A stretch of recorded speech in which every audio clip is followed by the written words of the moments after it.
Welcome to the deep dive. Today, we're really immersing ourselves in the world of, one of YouTube's absolute biggest creators, Mr. Beast. Mhm.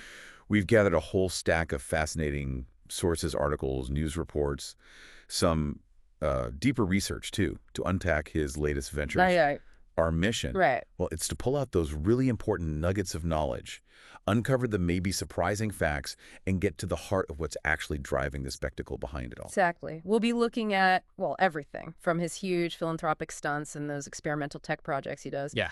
to the massive, almost movie-like blockbusters and naturally the controversies that inevitably pop up when you operate at that kind of scale. Definitely. So buckle up because we're about to explore the high stakes, the heart, and some of the pretty hot takes surrounding Mr. Beast. Okay, so kicking things off, one of his recent major projects that really caught our attention was this challenge video, lose 100 ELBs, win $250,000. So our sources tell us about a participant, Maud, started at 324 pounds.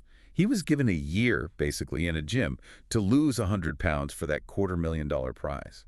What really stands out here? Well, what's pretty remarkable, I think, is that Mod didn't just, hit the target. He completely smashed it. Oh, wow. Yeah, he actually ended up earning $417,650 because of some extra bonus tasks they threw in. Really? Yeah. And it's not just about the weight loss, right? It kind of speaks to a core thing in Mr. Beast's content, this ability to sort of facilitate these huge, life-changing transformations for people very publicly. And that clearly connects with his audience. That does sound incredibly powerful, a really uplifting story of, personal transformation. Mm. But I also read the video took an unexpected, quite somber turn. Can you maybe tell us a bit about that? Yeah, unfortunately it did. The video very respectfully addressed the unexpected and really tragic passing of the wellness coach, Tyler Wall. Yeah, during the filming. So it kind of wove this really poignant, quite somber tone into what was otherwise, a story of incredible physical and emotional success. It's a reminder, isn't it, that even in these huge productions, there's a very real human element involved. Absolutely. Yeah. A difficult thing to navigate. Yeah. And moving from the sort of intimate yet still spectacular personal moments, our sources point to this really extraordinary romantic twist. Oh, the Disneyland date. Yes. Yeah. And Mr. Beast gifting his fiancée a full park private date night at Disneyland Incredible. this whole evening. Valued at something like a stunning $500,000. Included everything: Star Wars rides, building lightsabers, no lines for attractions, dinner by the castle, and a surprise parade. It just sounds impossibly grand. It really does. And, if we connect this to the bigger picture of how he operates, despite being worth reportedly billions on paper, Mr. Beast actually admitted, surprisingly, to borrowing money from his mom for his wedding. Wait, really? Borrowing from his mom? Yeah. Now, this isn't necessarily, a sign he's in financial trouble. Not at all. It's more a really vivid illustration of his kind of unique focus. Okay. He reportedly reinvests something like $250 million a year directly back into making content. $250 million? A year. So his personal life, even something as big as a wedding, can sometimes seem to take a backseat to just funding that next massive video. Wow. Borrowing from his mom. Yeah. That is quite something for someone running an empire that big. Is that, common for creators at his level?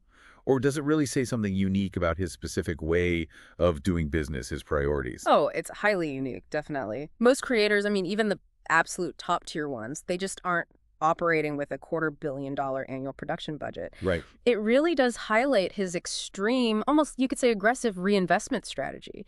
It seems like for him, every single dollar is an opportunity to push the envelope, see what's possible on YouTube, even if that means personal stuff becomes secondary to feeding that content machine.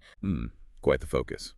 And speaking of huge undertakings, his next big move that's been making waves is Beast Games, right? Just got renewed for 2 more seasons by Amazon Prime. That's right. And season 1 apparently pulled in, 50 million viewers in just 25 days? That's a huge leap, isn't it? Into almost broadcast-level production. Oh, it's a behemoth, truly. The show features, get this, 1,000 contestants. 1,000? 1,000 competing for a record-breaking $10 million grand prize. And it already holds multiple Guinness World Records just for its sheer scale and scope. Wow. However, this level of visibility, it also brings more scrutiny, doesn't it? I imagine so. And the show is currently facing a class action lawsuit. There are allegations of serious issues, including claims in some cases of maybe inadequate medical attention or not enough food and water, even potentially unsafe conditions during some of the challenges. Okay. So it definitely raises questions about the practical side. How do you manage such an enormous production and actually ensure everyone involved is safe and well looked after? So, yeah, on one hand, record-breaking success, huge viewership. And on the other, these really serious legal challenges. It's a stark contrast, isn't it? It really is. Now, shifting gears a bit into technology, MrBeast also, kind of quietly, released an experimental tool described as an AI-powered YouTube plagiarism machine.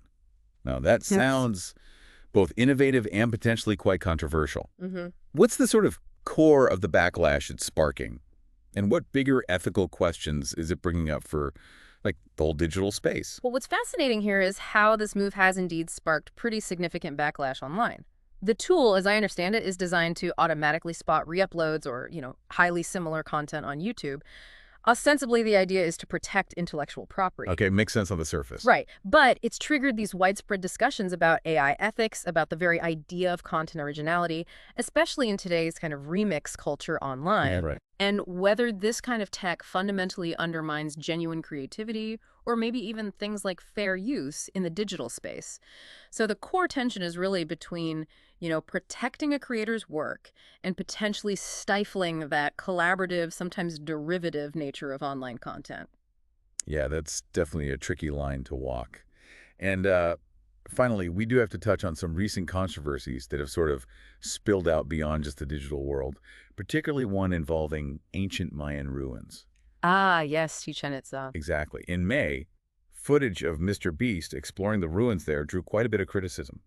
What exactly were people accusing him and his team of? Well, the main accusations included things like disrespect for the historical site and also unauthorized commercial use. Commercial use, like filming ads. Specifically, yeah, Mexican authorities have since confirmed they're investigating permit violations and unauthorized product placement, notably for Feastables, his snack brand. Oh. And now a lawsuit has actually been filed against Donaldson, that's MrBeast's real name, and his production companies. So this whole incident really highlights the challenges, doesn't it, of navigating different cultural norms and legal rules when you're producing content globally at the kind of scale MrBeast is. Definitely adds another layer of complexity. So, wrapping this all up, what does all of this mean for you, our listener? We've explored how MrBeast keeps pushing boundaries, right? From these deeply emotional philanthropic stunts and experimental tech to these blockbuster private events and absolutely massive reality shows. Yet with that kind of huge visibility and scale, scrutiny just seems to be an inevitable partner, doesn't it? Seems like it. Legal actions, these ethical debates around AI, even those poignant personal moments like the passing of Tyler Wall, they all serve as pretty stark reminders of the inherent complexities and maybe the risks behind such a massive spectacle. Yeah. So for you, our listener, trying to navigate this complex world of online creators, it's a really fascinating look at just how multifaceted modern content creation is and all the ripple effects it has, both the good and the challenging. Absolutely. And ultimately, this deep dive kind of leaves us with a compelling thought, I think. As online content keeps growing in scale and impact, what are the true, maybe underlying costs? Personal, financial, ethical, of constantly pushing those boundaries for such enormous viewership and influence. Something to perhaps mull over as you go about your day.